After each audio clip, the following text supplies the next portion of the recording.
Okay, hi everyone. So welcome to our new, we've called it the Blue Justice webinar series, which we're initiating jointly with our colleagues from Kiel Marine Science, the Amur Research Unit here in West, and with the support of the CNRS GDR Omer.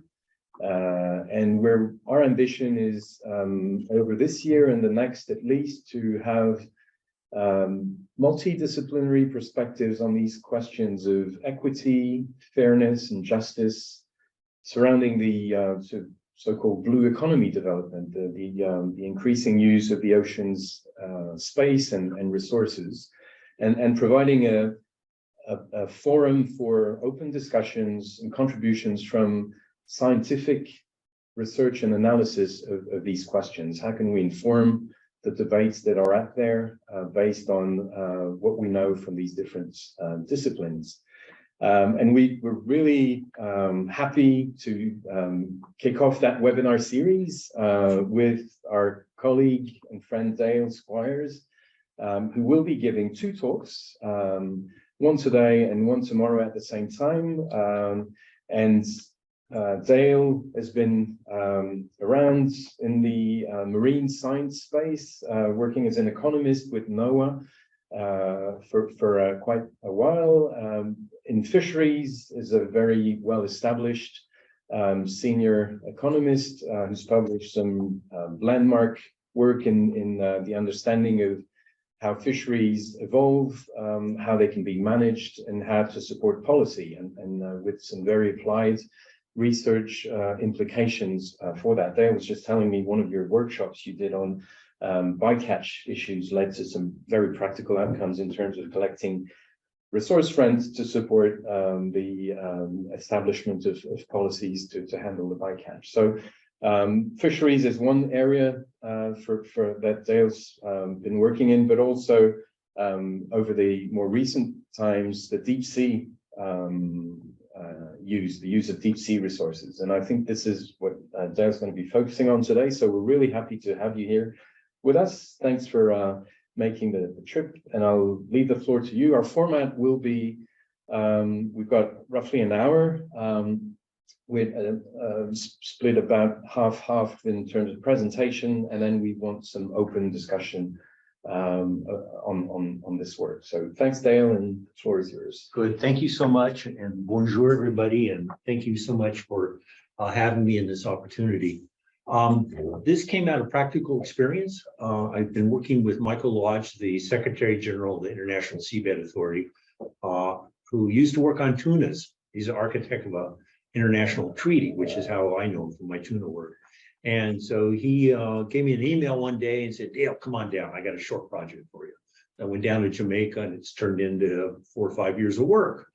And so we had to deal with sharing the benefits from deep seabed mining and consistent with the international law of the sea, UNCLOS, and common heritage of mankind principle, and then with the norms and precedents of this international organization. I subsequently applied the same idea to the allocation of days at the Inter-American Tropical Tuna Commission. I've been working with the Secretariat on designing a transferable efforts scheme, working with the commission, going in front of commission meetings, going around the countries, working with governments and fleets. So this reflects a lot of work on international organizations, which economists have basically ignored. So it's actually, now it's not working. There's something you pressed. Yeah, no, I just do this in the chat. There you go. Okay, the usual disclaimer when you are from a government, and Michael's international government, so anyway, the disclaimer is there, you can read it. So the idea is to develop alternative distribution rules for Pareto-efficient, equitable, and fair sharing of royalties and other benefits from deep seabed mining for current and future generations, and maximizing global social welfare. So we're going to use precise and rigorous definitions of fairness, equity principles, and efficiency. that they come out of an established multidisciplinary literature. This will apply, and now the results from this, like I said, I've used it in tunas, and it applies to sharing benefits and costs from other global common issues. Vaccines, there's been a little bit of work. This Floor Bay I was telling you about has a paper on vaccines. Biodiversity, so I'm thinking of BB&J and CBD. Deep seabed, celestial resources, satellite orbits, minerals, it's going to happen. We're going to see, it's my belief we'll see in the outer space a replica of what happened with the deep seabed mining, where the early technological pioneers came in and then the rest of the world said, hey, wait a second, what about us? High seas fishing opportunities, like I said, I've done this. Genetics, that will come in through BB&J, and polar resources, right? You can think of the Antarctic Treaty, CAMLR. All right, so let's turn our attention to justice and equity. So we're gonna, so what's justice? Well, John Rawls said justice is fairness. And then that begs the question of what is fairness? And let me also say, in the end, this is embedded in moral and political philosophy. Okay, so I'll make reference to moral and political philosophers. And then I used mostly something out of fair division, a little bit of economics to give more quantitative rigor to, but in the end, it's embedded in philosophy. If you're going to do distributive justice, it always comes down to philosophy. So then there's an idea of fair bargains. Now, an allocation is a fair bargain when the claimants voluntarily, directly, and consensually decide among themselves. They might use a third party as an arbitrator, but not imposing a solution. It's also called a fair share or fair division. All right, now most international organizations, the International Seabed Authority in particular, their decision-making is almost, not all, is either by unanimous voting or consensual decision-making. And I'm on the US delegation to a number of either treaty negotiations or international organizations. So I've sat through a lot of these things, both as in the delegation membership and then as our own internal delegation deliberations, and then in the meetings, and then also as a consultant in both the Western Pacific and then Eastern Pacific, and of course this. Now, the royalty shares will be allocated to the ISA states parties, all right? And so that we know they're going to be fair shares because they are just the way they're decided. Now, this is the fair bargains in turn give fairness as impartiality. And that leads to justice as impartiality, Brian Barry's famous work. And so he says a very nice statement. It will make fairness what can be freely agreed upon by equally well-placed parties. Now, in an international organization, each state's party has juridical parity. That means a legal parity. Now, and then because it's a fair bargain, it also satisfies fairness as envy-freeness. Now, that economists like that particular definition. I believe for international organizations, justice and fairness, justice as fairness as impartiality is far more relevant because of the juridical parity and the nature of the decision making. And the results, and these results apply to many other international organizations. Maybe not the weighted voting like World Bank or IMF. International Whaling Commission is kind of a unique one because it's a super majority. But most of these IOs, international organizations, it's unanimous voting or consensual decision making. I've been around these IATTC delegation meetings where if it's something minor, they don't take a formal vote. It could just, they all agree, basically. It's kind of an informal vote. Now, what's equity? So we don't consider what's a just global social order, the questions that people like John Rawls were looking at. Instead, we're looking at equity in the small or local justice. And this is how institutions divide specific types of benefits and burdens. Now, justice and equity here refer to a balanced settlement of different conflicting claims, principles, and interests of the ISA states parties that satisfy UNCLOS law of the sea, the common heritage of mankind principle, and the ISA norms and precedent. So the way to think about equity, and I'll be talking about equity principles, look at them as tools, and they apply to different situations. Different equity principles apply to different situations. The different parties that come together in an international organization have different viewpoints. Different equity principles can apply to these viewpoints, all right? And they give a precise definition of this. And I'll talk later about how they come together.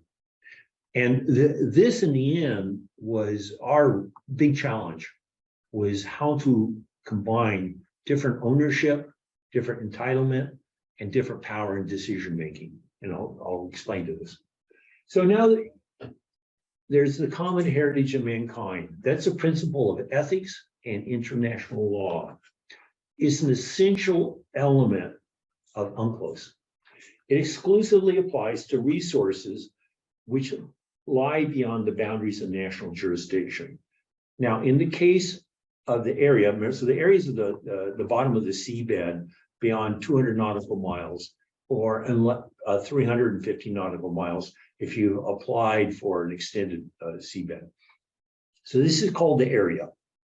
Now we define all humanity of the common heritage of mankind principle as cosmopolitan individuals. So that goes back to at least Diogenes the Cynic. And it's the idea that individuals exist as autonomous units, as citizens of the world, regardless of the state or whatever the political jurisdiction may be.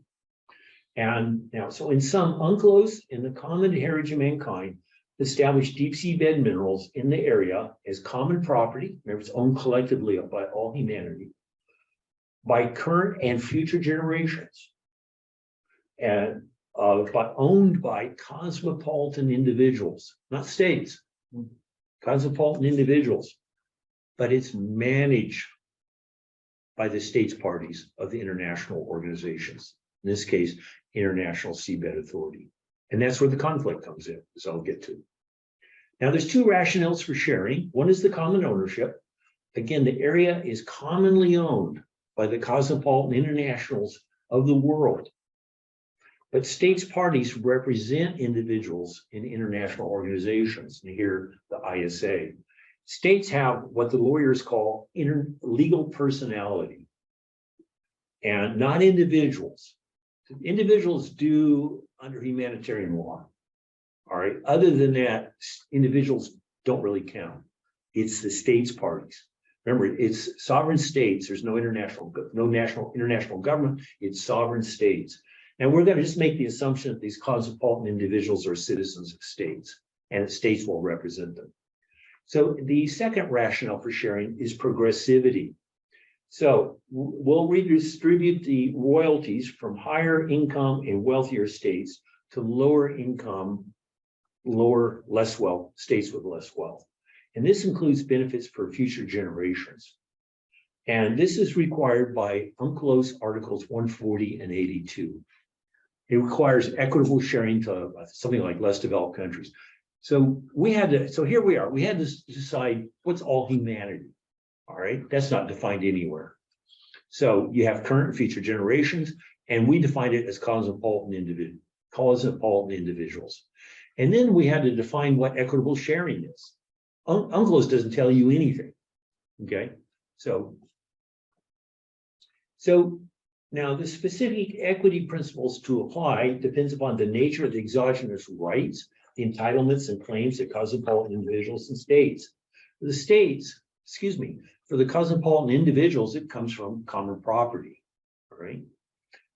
You always have international law, and you also have precedent. And you have the nature of the good to be distributed. So it turns out different equity principles apply to how many goods there are, whether they're homogeneous, heterogeneous, whether they're divisible, whether you can measure them by a common metric. It turns out that it gets pretty complicated depending on the goods. We have a simple one. Royalties, measured in dollars, US dollars.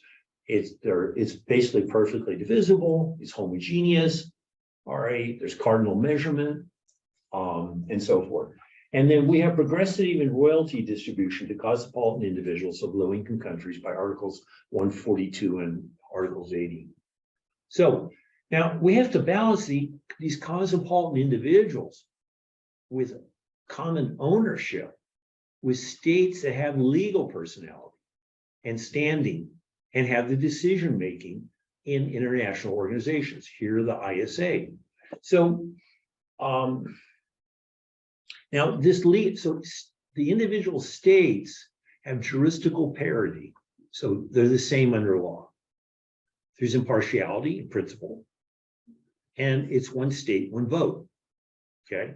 So the first time we presented our work, we based it solely off the cosmopolitan individuals. When we got up there, and you'll see later on, India gets like, 30%. Tonga, all right. The guy from Tonga was in the room too, all right. He was originally a mathematician, a finance minister and stuff. And Tonga got like 0.7 or 8 zeros and then a number, okay. And India, the guy from India was there grinning like a Cheshire cat. They get like 30%. So by the common heritage of mankind, all right, it's fair. All right, it's equitable. But the states are looking around. This isn't fair. How come that one gets this much and I get this? Orders and orders of magnitude difference. So that's what really dawned on us. We are really dealing with cosmopolitan individuals who have ownership, entitlement. And we've got states parties that have legal personality and make the decisions. They have the last word. So we had to balance those two. And I haven't gotten to equity and distribution yet. It gets more complicated. All right, so all shares are going to be a hybrid of equity principles that will balance the conflicting claims and interests. As I said, different equity principles apply to different claims. So we use Aristotle's equity principle, it's proportionality, for cosmopolitan individuals. So individuals' shares are in proportion to their common heritage of mankind ownership and subsequent entitles and claims. So we're going to allocate the royalty shares to a state representing their cosmopolitan individuals according to that state's proportion of population of all states parties to the ISA. Now, states have juridical parity. So states will want equal division, same amount for each state. So again, we got two equity principles representing two conflicting groups with claims and entitlements and trying to balance the two. Then we also have, and like I said, we haven't even gotten to the UNCLOS mandated equity and distribution, right? And it's for cosmopolitan individuals. All right, now how do we have to distribute things for progressivity. One of the ways, we came up with two different ways. One of them, we need ethical preferences for progressivity. Who decides whose ethical preferences count? And remember, it's a world organized around states, sovereign states. So, and the ISA is a United Nations body that represents any states party to the UNCLOS that's ratified it. Excludes the US and a couple others. So we went to the United Nations General Assembly as the world's ultimate, most legitimate authority for the world. And we then looked at annual member contributions. Nicholas Stern of the Climate Report, he in the 1977 wrote a very nice paper, and he looked at income taxes for UK and compared the marginal and the average tax rates. So if the marginal tax rate is much higher than the average, we call that progressive. So he was able to relate that to a parameter called the elasticity of the social margin utility of income, ETA, and based on a principle called equity principle called equal absolute sacrifice. So we went to the UN General Assembly, we looked at their member contributions over a number of years, and we estimated this value of ETA, which I'll talk about tomorrow. All right, now, then we have equality of what? We have two currencies of justice. So there's this whole thing with John Rawls talking, and then Dworkin all kinds of philosophers came in and said, well, we should organize according to various things. It could be utility, it could be resources, opportunities, what. So that leads to equality of what, all right? And so then we're going to implement it through two currencies of justice. One will be consequentialist, welfarist, that means using utility, and that will be equality of outcome. And I'll use EO for equality of outcome. The other will be non-consequentialist and non-welfarist. There's no utility involved. And that will be through equality of opportunity for resources, following Dworkin, and not utility. And I'll explain to that in just a moment. So we're going to distinguish between fair or justifiable inequality and unfair or unjustifiable inequality. All right, so now let's look at equality of opportunity. Do I have a, oh yeah. Quality of opportunity. I couldn't remember what my order was. So here's basically the philosophers and a few economists.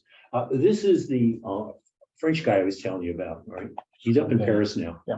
And then Hervé Molin's another guy to think about. Outcome inequalities are unfair if they're rooted in exogenous circumstances beyond the cosmopolitan's individual control or responsibility.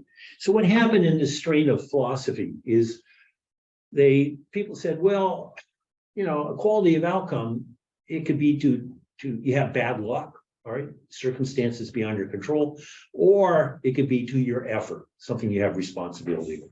So they make a distinction between exogenous circumstances beyond the individual's control, and then how their effort, okay, things they have You might be a person that likes to party and, you know, alcohol and drugs, and, you know, you don't work hard, versus somebody who's a good Puritan and, you know, works hard, and so it's rooted in that philosophical discussion.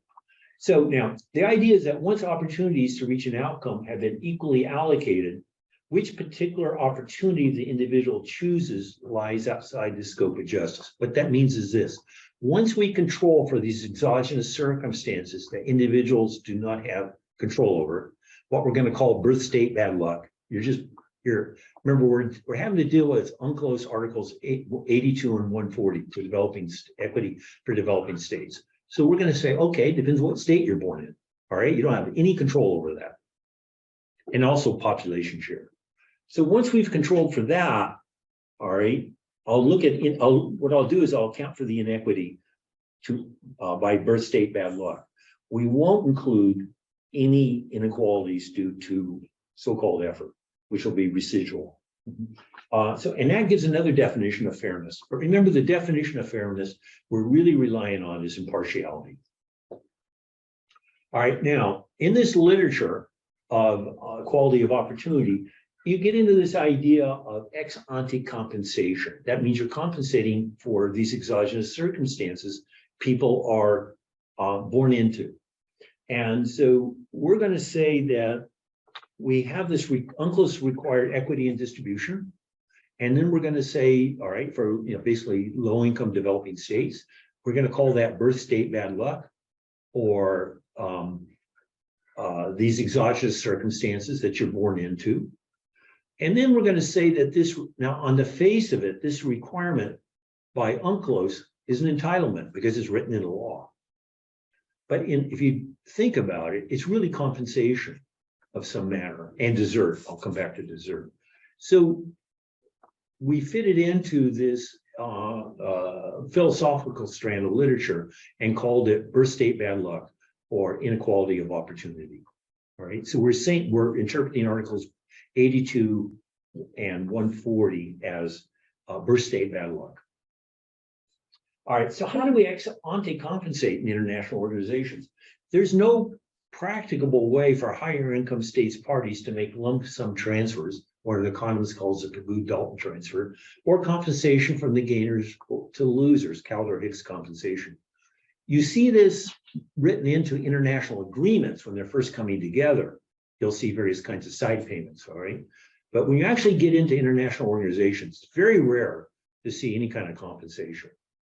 They do it get the initial agreement, but afterwards it's very, very rare to see any kind of compensation. So how do you get this? You're not going to get anybody to agree to it.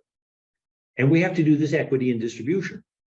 So we're going to use distribution weights to implicitly tax and ex ante compensate the developing state cosmopolitans for their birth state inequality of opportunity. And we're going to use two types, one based on quality of outcomes and another based on equality of opportunity. And so a distribution weight will increase the benefit size or decrease the benefit size to satisfy this unclose equity requirement. And it will give global quality of outcome and the quality of opportunity distribution weights that will weight for cosmopolitan individuals that will weight basically on proportionality. So let's look at the equality of outcome distribution weight. It takes a standard little mirrorless distribution weight, which uses utility. Utility comes in there. We snuck it in through the back door. I don't like getting in front of international organizations and talking about utility or social welfare functions. That's a hard sell. Not many. It takes years of study in economics to suspend enough disbelief to buy that stuff. But most of this, you don't need utility. Okay. All right. So it's going to be, we have the average gross national income per capita for all the states parties divided by an individual state's per capita gross national income. So if you're poor, this ratio is greater than 1. If you're rich, this ratio is less than 1, and it will give greater or lesser weight. And it's raised to this parameter eta, which I'll talk about tomorrow. All right, now, this one was more complicated. No one's ever done a distribution weight before. So there's 5 ISA states parties. I broke them out into 7, which I won't. And then, so unfair inequality becomes the inequality in the distribution of average incomes within a type. I had 7 types between seven of these types. So what happens on this literature is you put everybody in a type, say a region. All right, you give them a mean gross national income per capita, and then you look at the distribution between the different regions of this mean. And that's all that says. Now, so then I calculated for each state in a region, I calculated the predicted gross national income per capita due only to their birth state bad luck and their population share. And then I applied an index to look at an equity index to a non-welfarist equity index to look at the between type inequality. And if you're a poor country, poor region, you get a higher weight. So I use that as my distribution weight for only looking at between type distribution. So that, and if you apply that to the cosmopolitan individuals' shares, that will give you ex ante compensation for inequality of opportunity, birth state bad luck. If you're from a state that has low gross national income per capita due to exogenous circumstances, you're just born in a bad state, poor state, you get a greater share. All right, then we posited desert as the basis for progressivity. So the idea is we have to do equity and distribution. One of the 2 ways we approached it was due to birth state bad luck, inequality of opportunity due to exogenous circumstances. And then we said, in turn, you deserve it. Okay, it doesn't hinge on desert, but I felt desert belongs in there. That goes as far back at least as Aristotle. So it's due to, the desert is due to differential exogenous circumstances.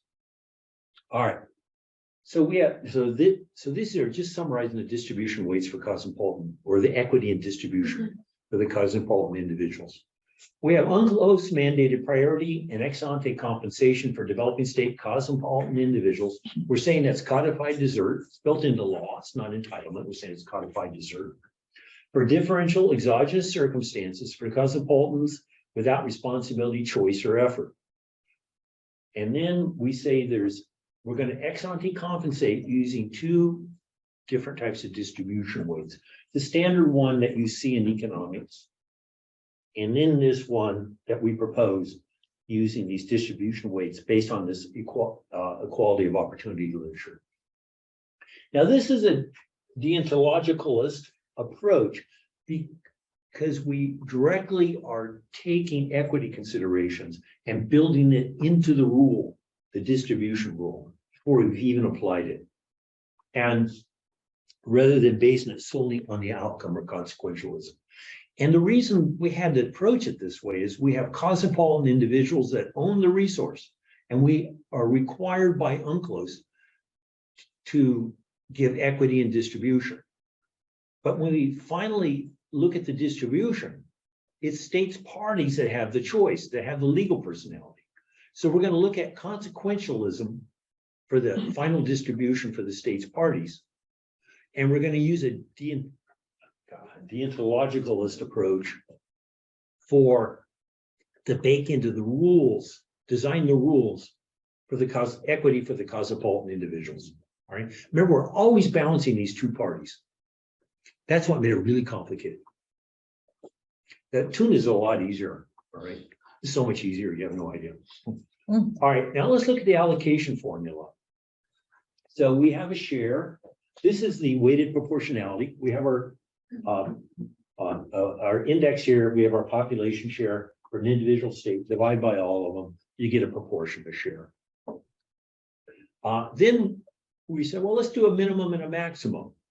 So again, you want to rely on precedent.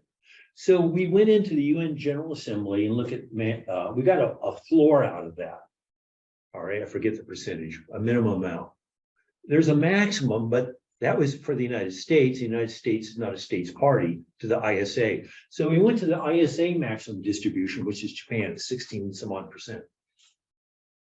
Now, and then when I presented those results, all right, and it led to too big of a distribution. All right, I'll show you. So that's when, you know, the guy from Tonga and everybody's looking at the guy from India and saying, this isn't fair. All right. So then I thought, well, let's look at this as an aggregator function. Okay, or it's not different than a social welfare function. Functional form counts. So I applied a geometric mean aggregator function or index number to that. So I just put and what that does is it gives you a more compressed distribution. That kind of aggregation has very nice properties. It doesn't depend on the scale of measurement. There's a couple others.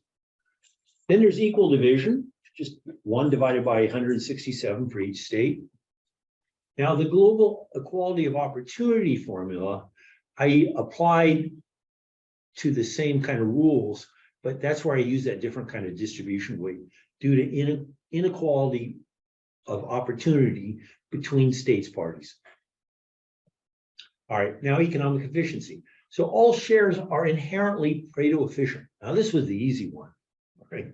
Why? Because each formula, if you were to pull from one country to give to another, somebody loses, and that violates Pareto efficiency. So this one was easy. Whatever you do is Pareto efficient. All right, now here's the empirical results.